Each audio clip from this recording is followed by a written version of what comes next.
രാവിലെ പോയി ഓട്ടൊക്കെ ചെയ്തു. വേണ്ട അമ്മയുടെ ഓട്ട് ഈ കയ്യിൽ ഉണ്ട്. എൻ്റെ ഓട്ടിത് അമ്മയ്ക്ക് കണ്ണ് കാണത്തില്ല, ചെവിയൊക്കെ കേൾക്കത്തില്ല. അപ്പം എൻ്റെ അമ്മയും കൂടെ വിട്ടു, ഒരു ഫോൺ ബില്ല് ചെയ്തു. അപ്പം അതൊക്കെ പൂരിപ്പിച്ച് എൻ്റെ സൈനൊക്കെ വാങ്ങിച്ച ശേഷം അമ്മയും ഞാനും കൂടെ പോയി. ഞങ്ങൾ രണ്ടും കൂടെ ഊട്ടിട്ടു. രാവിലെ തന്നെ തിരികെ പോയി. ഇനിയും രാവിലത്തെ ഭക്ഷണം ഉണ്ടാക്കിയാണ്. രാവിലത്തെ ഭക്ഷണം ഞാൻ പതിവ് പോലെ ചപ്പാത്തി കുഴയ്ക്കുക. അപ്പോഴേ ഇന്ന് പാചകങ്ങളൊന്നും കൂടുതലും ഞാൻ കാണിക്കുന്നില്ല. തുണി അലക്കാൻ ഒരുപാടുണ്ട്. തുണി അലക്കാൻ പോവുകയാണ്. അപ്പോഴേ നമുക്ക് തുണി അലക്കലൊന്ന് കണ്ടാലോ. അപ്പോഴേ തോട്ടിൽ വെള്ളമില്ല. തോട്ടിലെ വെള്ളം അങ്ങും ഇങ്ങൊക്കെ ആയിട്ട് വെള്ളം ഉണ്ട്, കുറച്ച് പക്ഷെ അഴുക്കാണ് വെള്ളം. അതുകൊണ്ട് തോട്ടിൽ ഒരു 2 മാസത്തോളമായി തോട്ടിൽ പോയിട്ട്. തുണി അലക്കാൻ പോകുന്നില്ല തോട്ടിൽ. അപ്പോഴേ ഞാൻ നമ്മുടെ കിണറ്റുകരയാണ് തുണി അലക്കുന്നത്. അവിടെ പൈപ്പുണ്ട്, കല്ലുമുണ്ട്. ഒരു വീഡിയോയിൽ പലപ്പോഴായിട്ട് ഞാൻ കാണിച്ചിട്ടുണ്ട്. അപ്പോൾ ഇന്നത്തെ തുണിയലൊക്കെ നമുക്ക് കയറിപ്പോകാം. അപ്പോഴേ ഇതിവിടെ നിന്ന് മയപ്പെടട്ടെ. അപ്പോഴത്തേക്കിനും തുണി അലക്കിക്കൊണ്ട് നമുക്ക് ഇറങ്ങി വരാം. അപ്പോഴേ പോകാം. ഇന്ന് കുറച്ചേറെ തുണികളുണ്ട് നനയ്ക്കാനെ കൊണ്ട്. ഞാനിപ്പം തുണി നനയ്ക്കാൻ പോവുകയാണ്. നനകല്ലിൻ്റെ അവിടെ നല്ല വെയിലായി. വെയിലില്ലാത്ത ഒരു ചെറിയ കല്ല് നമ്മുടെ മുറ്റത്തിട്ടിട്ടുണ്ട്. അവിടെ നിന്ന് നനയ്ക്കാൻ പോവുകയാണ്.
കുറേ കൂടെ തുണി നനയ്ക്കാനുണ്ട്. കുറച്ച് തുണി നനച്ച് ഒരുമാതിരി നല്ല വെള്ളത്തിൽ ഒന്ന് പിഴിഞ്ഞ് വെച്ചു. ഇനി വീണ്ടും അത് നല്ലതായിട്ട് ഒലയ്ക്കണം, സോപ്പും പത പോകണം.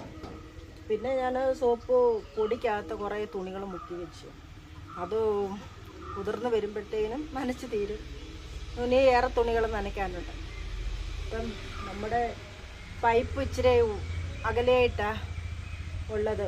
അവിടുന്ന് വെള്ളം കോരി ഇവിടെ കൊണ്ടുവന്ന് ഒഴിക്കണം. പിന്നെ നമ്മുടെ നനകലിൻ്റെ അവിടെ നല്ല വെയിലാണ്, അവിടെ ഇപ്പം നനയ്ക്കാൻ പറ്റില്ല. ഇവിടെ ഈ മര തണലുകളുള്ളതുകൊണ്ട് ഇവിടെ ഞാൻ ചെറിയ കല്ലിട്ടിട്ടുണ്ട് നനയ്ക്കാനായിട്ട്. അപ്പം അതിലങ്ങ് നനയ്ക്കാം. ഇനിയും വീട്ടിലെ പണികളുണ്ട്. ഇത് നനച്ചെടുത്ത് ഒന്നലുവിൽ വിരിച്ചിട്ടിട്ട് പോകാം. അപ്പോൾ ഞാൻ നനയ്ക്കാൻ തുടങ്ങട്ടെ. കുറച്ച് നേരം ഞാൻ ഇവിടെ ഇരിക്കാമെന്ന് വിചാരിച്ചു, നടുവിന് വേദന എടുക്കുന്നു. വാഷിംഗ് മെഷീന് ഉണ്ട്, പക്ഷേ എനിക്ക് എൻ്റെ തുണികൾ ഞാൻ തല്ലി നനയ്ക്കുന്നതാണ് എനിക്കിഷ്ടം. മോൻ വരുമ്പോഴേ മോൻ്റെ ഡ്രസ്സുകളൊക്കെ അവന് അങ്ങനെ നനയ്ക്കുന്നത്. അപ്പോൾ ഞാൻ എൻ്റെ തുണികളെല്ലാം 2-3-4 ദിവസത്തെ ഒന്നിച്ച് ഇട്ട ശേഷമേ ഞാൻ നനയ്ക്കാറുള്ളൂ. അത് കൂട്ടുകാരൊക്കെ ചോദിക്കും ഇത്രയും തുണികൾ എന്താണെന്ന്. ഞാൻ 3-4 ദിവസത്തെ തുണികളെല്ലാം വെച്ചിട്ടാണ് നനയ്ക്കുന്നത്. അതാത് ദിവസം വന്ന് നനയ്ക്കാനൊന്നും ഞാൻ മെനക്കെടത്തില്ല. എൻ്റെ ശൈലി ഇതാണ്. ഇപ്പോഴും ബാക്കിയോടുള്ള തുണികളൊന്നും നനച്ചെടുക്കും. ഇത് നമ്മുടെ മിഷ്യൻ വരെയാണ്. മിഷ്യനൊക്കെ അകത്തിട്ടേക്കുന്നുണ്ട്. പുതുതായി കാണുന്ന കൂട്ടുകാർക്ക് അറിയത്തില്ലായിരിക്കും. പഴയ വീഡിയോയ്ക്കകത്തെല്ലാം ഞാൻ അതിനെക്കുറിച്ച് പറഞ്ഞിട്ടുണ്ട്. മിഷ്യനെ എണ്ണയിടുന്നതൊക്കെ കാണിച്ചിട്ടൊക്കെ ഉണ്ട്. അപ്പോൾ പുതുതായിട്ട് വരുന്ന കൂട്ടുകാർക്ക് അറിയത്തില്ല എങ്കിൽ കാണിക്കാം. ഞങ്ങളുടെ അമ്മയുടെ നൈറ്റിയൊക്കെ ഇവിടെ കിടക്കുകയാണ്. അമ്മ ഇവിടെ നിന്നാണ് കുളിക്കാറ് പതിവ്. ഇതാണ് റബ്ബർ റോളർ. ഇനിയും എല്ലാം എണ്ണ ഇടണം. ഈ പല്ലേലെല്ലാം ഇവിടെ എല്ലാം എണ്ണ ഇടണം. അപ്പം ഷീറ്റ് ഇവിടെയാണ് വെക്കുന്നത്. വെച്ചിട്ട് നമ്മൾ ഒരാളെ ഇങ്ങനെ കറക്കണം. ഉണ്ടോ? അപ്പോഴേ മിഷ്യന് 4 പ്രാവശ്യം ഷീറ്റ് നീളത്തിലും വീതിയിലും കൂടെ, ആദ്യം വീതി വയ്ക്കുക, അത് കഴിഞ്ഞ് നീളത്തിൽ 4 പ്രാവശ്യം വെക്കുമ്പോഴത്തേക്കിനും ഷീറ്റിൻ്റെ കട്ടി കുറയും. അത് കഴിഞ്ഞിട്ട് പിന്നെ നമ്മൾ അച്ച് പതിപ്പിക്കുന്നത് ഈ മിഷ്യനിലാണ്. ഇതാണ് അച്ച് പതിപ്പിക്കുന്ന മിഷ്യൻ. അമ്മയുടെ സോപ്പും എണ്ണയൊക്കെ ഇരിക്കുകയാണ് ഇതിൻ്റെ കീഴിൽ. അമ്മ ഇവിടെ നിന്നാണ് കുളിക്കുന്നത്. അപ്പോഴേ വെട്ട് കണ്ടില്ലേ, ഇത് പതിയും. ഇതിനും എണ്ണ തേച്ച് കൊടുക്കണം. അപ്പോഴേ ഇതും അതുപോലെ തന്നെ ഇതിൻ്റെ ചാട് കറക്കുക. അപ്പോഴേ നമ്മൾ നേരത്തെ പിന്നെ അടിച്ച മെഷീനിൽ നിന്നും ഇവിടെ കൊണ്ടുവന്ന് ആ ഷീറ്റ് അടിക്കുമ്പോൾ അതിൻ്റെ ആ ഷീറ്റിന് അച്ച് പതിയും. പിന്നെ ഒന്നുകൂടെ കട്ടി കുറഞ്ഞ് അതിൻ്റെ വെള്ളമയമെല്ലാം പോകും. പിന്നെ നമുക്ക് അത് പുകപ്പരയിൽ ഇടാൻ പാകത്തിലാകും. കണ്ടോ റബ്ബർ റോളർ ഇതാണ്. ഈ ഒരു മുറിക്കകത്തെ തടികൾ, ചാക്കുകൾ, നമ്മുടെ വിറകുകൾ, വേണ്ടാത്ത പലകകൾ അങ്ങനെ സൂക്ഷിക്കുന്ന മുറിയാണ്. പിന്നെ ഉപകരണങ്ങൾ, കൂന്താലി, മമ്മട്ടി അങ്ങനെയുള്ള സാധനങ്ങളൊക്കെ നമ്മൾ ഇവിടെയാണ് സൂക്ഷിക്കുന്നത്. അപ്പോൾ ഇനിയും നമ്മുടെ തുണി നനയ്ക്കാനായിട്ട് പോകാം. ഒരുപാട് തുണി നനയ്ക്കാനുണ്ട്.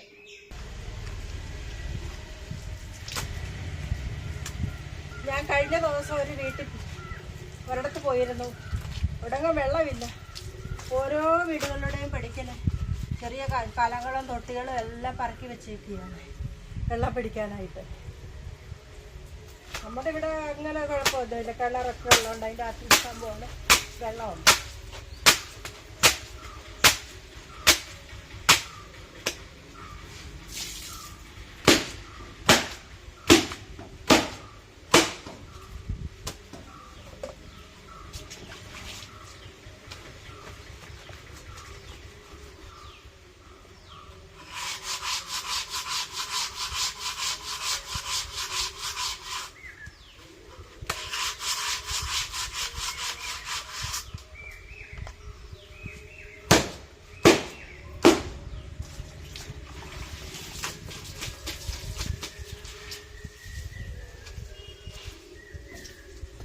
നമ്മുടെ കൊടിയേലൊക്കെ തിരിയിട്ട് തുടങ്ങി.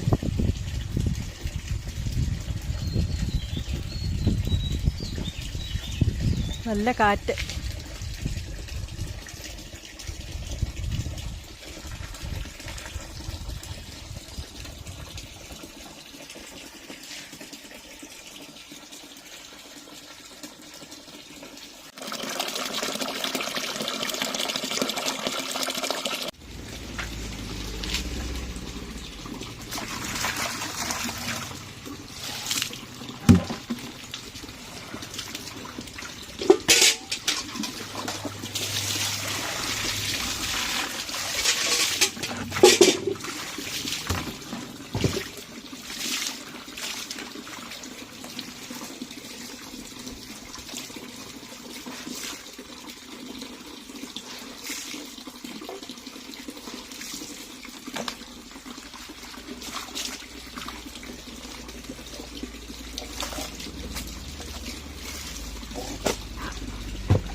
തുണികൾ പെരപ്പുറത്തും വിരിച്ചിട്ടു. അയവള്ളിയെ തന്നെ കൊള്ളാനല്ലായിരുന്നു തുണികളുണ്ടായിരുന്നത്, പെരപ്പുറത്തും വിരിച്ചിട്ടു. പിന്നെ നമ്മുടെ ബക്കറ്റുകളെല്ലാം കൊണ്ട് വയ്ക്കാം.